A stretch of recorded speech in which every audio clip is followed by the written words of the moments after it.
Mimosa. I'm going to be your student nurse for today, and I'm going to close the curtain for privacy. I'm here today because your doctor's ordered a postpartum assessment for you. Can you please verify me your name and date of birth? She tells me her name is Kelly Edison and her date of birth is July 12th, 1974. Okay, it matches with my MAR. I'm going to check the wristband. Alrighty, so the name and date of birth matches. The patient ID number is JL225346. It also matches. Great. Miss Addison, do you have any allergies to any medication? She tells me no. Do you have any allergies to any food? She tells me no. And do you have any allergies to latex? She tells me no. Perfect. So now I'm going to raise the bed, lower the handrails. I'm going to wash my hands, and I'm going to wear my gloves. As I was walking in, I saw that my patient is bonding well with her child. She's appeared to be assuming the motherly role very well. She's talking to him, cuddling with him, and smiling at him. So I don't see any facial drooping. I don't see any slur speech. So I don't expect any signs of stroke at the moment. I also don't suspect any signs of hemorrhage, but I will be checking her locus in just a moment. And Mom, do you experience any severe headache with facial disturbances, any right upper abdomen pain? She tells me no to all of those, so I don't suspect any signs of preeclampsia at the moment. Perfect. So her skin is pink and normal for ethnicity. So she is stable and is appears to is bonding well with her child. So Mom, if you experience any sadness right now, it's because of the baby blue, and it should go away in 2 weeks. It's temporary and it's totally normal. But if you experience any prolonged sadness or depression, then you should contact your provider right away, okay? So for this part of the assessment, for the postpartum assessment, I will need to check your breast, your abdomen, and your peri area. So now I need to expose your breast first for the breast assessment portion, okay? Is it okay if I expose your breast for the assessment? She said yes. Alrighty, she tells me that she is breastfeeding her child and that she's working with a lactation consultant, and she's wearing a supportive bra 24 hours a day and only taking it off to shower. Okay, so I'm checking for sign of mastitis. I don't see any localized swelling or redness at the moment. But Mom, when I touch you, if you feel any pain or tenderness, please tell me right away, okay? So now I'm lightly palpating her breast. All right, any pain or tenderness? She said no. Okay, great. And looking at her nipples, I don't see any crackling or bleeding, so that is great signs. I'm gonna cover her back up. Okay, so Mom, when you clean your breast, please clean with water, no soap or lotion. Just let it air dry. Let the breast milk air dry, and then use the dry breast pad, okay? So next is the abdomen. I am going to expose their abdomen for this portion of the assessment. Is that okay? Yes, she said yes. Great. Alrighty.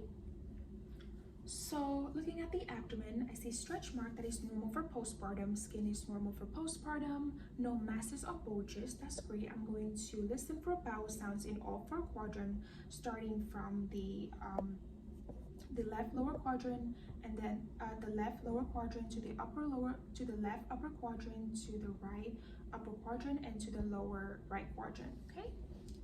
So now I'm gonna auscultate.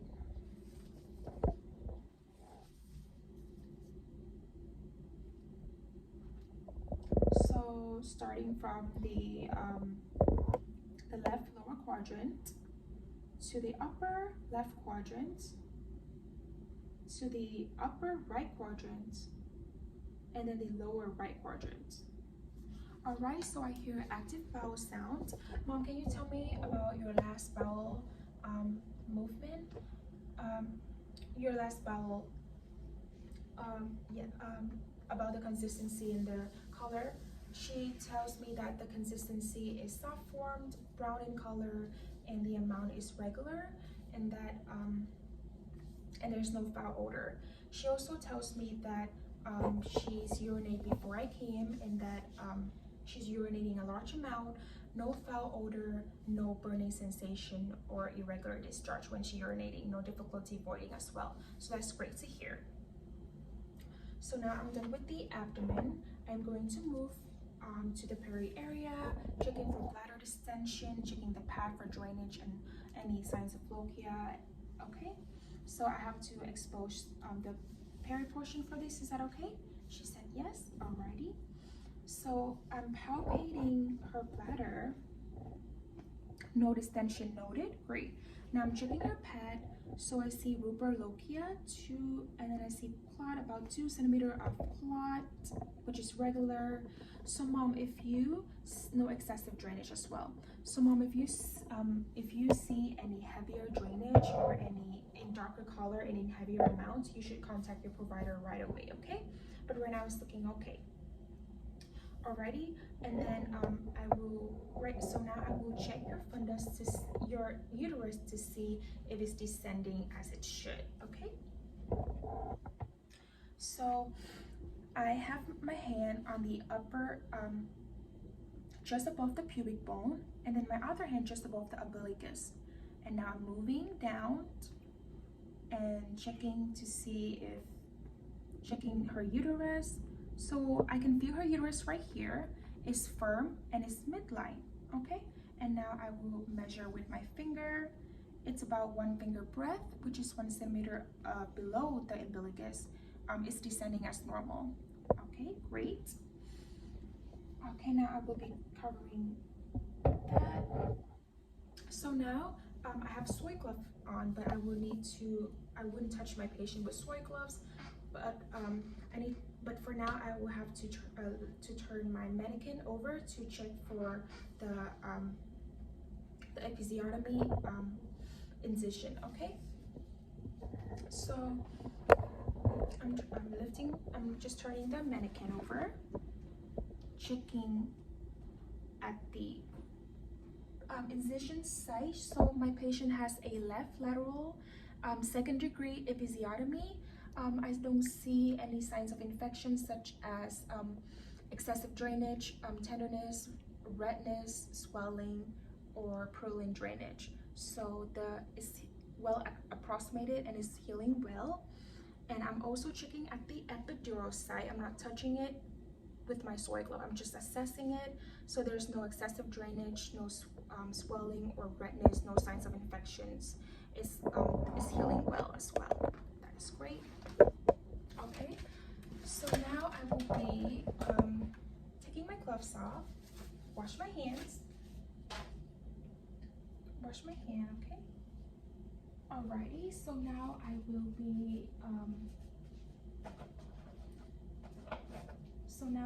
be checking her legs for DVT.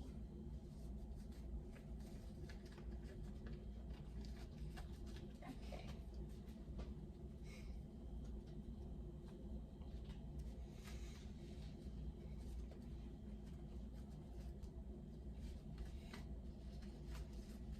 Sorry, sweaty hands. Okay.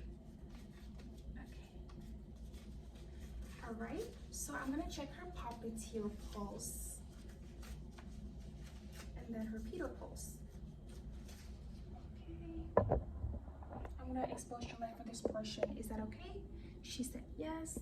Okay, so I'm checking her popliteal pulse. Okay, it's strong and equal bilaterally. And now I'm checking her pedal pulses. It's strong and equal bilaterally. And cap refill is less than 3 seconds. That's great. And then I will be checking under your calf to see for signs of DVT. So I'm feeling under her calf and I don't see any heat or swelling. Do you have any pain or tenderness? She said no. I'm also checking her other leg. Any pain or tenderness? No. And I also didn't see any heat or swelling. So mom, can you feel me when I touch you? She said yes. How about on this leg? She said yes, so her sensation is good. Alrighty, so now I am finished with my assessment, but before I leave, I will have to give you information, okay? I will have to give you some information about your about the baby and your self-care at home, okay?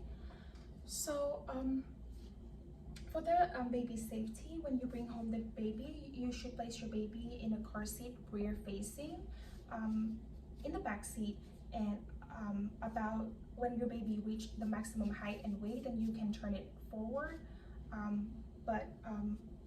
You should expect that about 2 years of age, then you can turn the car seat forward, okay? But right now it's rear facing and in the back seat. Okay, and when for sleeping, you should place your infant in a firm mattress with a tight-fitting sheet, nothing around, with nothing else around. You should dress your baby warm, because we don't want blankets in the crib. You should dress your baby however you dress yourself, comfortably, and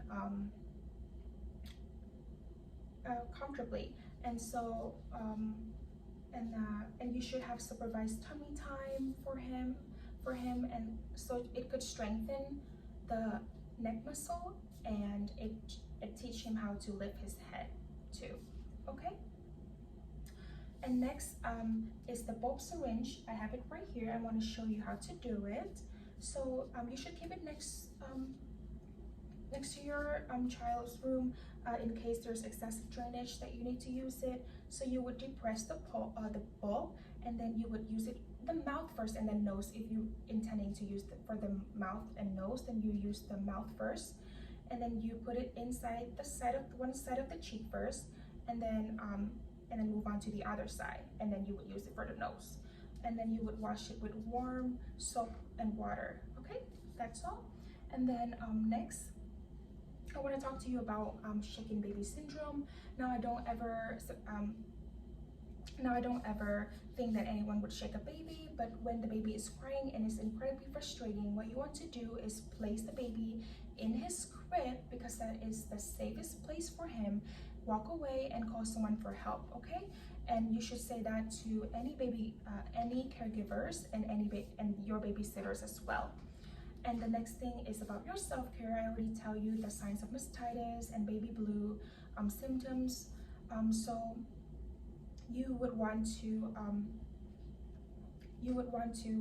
for your perineal, you would want to wipe it front to back to prevent any signs of infection,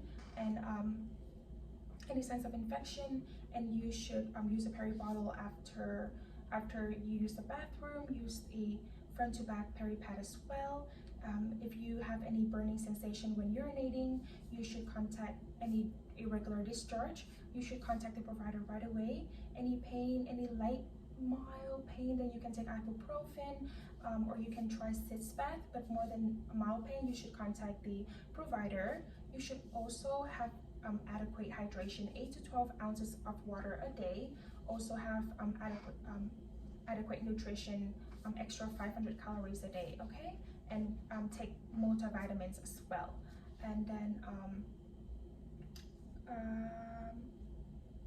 yes, so and then you should so if you experience any severe headache with visual disturbances, right upper abdomen pain, that the pain doesn't resolve with regular medication, then you should contact your provider right away, because that is signs and symptoms of preeclampsia, and that it is life-threatening and is an emergency. Okay, so please be aware of those symptoms.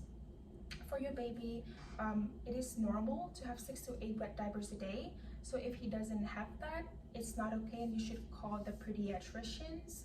And also, if he has forceful or frequent vomiting, it is abnormal, and you should contact the provider right away. And also, if he missed 2 consecutive feeding, then it's definitely it's time to call the pediatrician. Okay, and then lastly is that kids still get pregnant while you breastfeeding.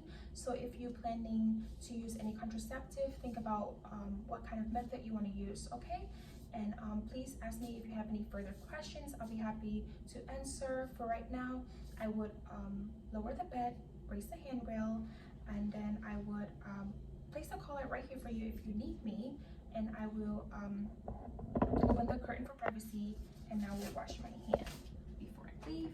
Thank you so much.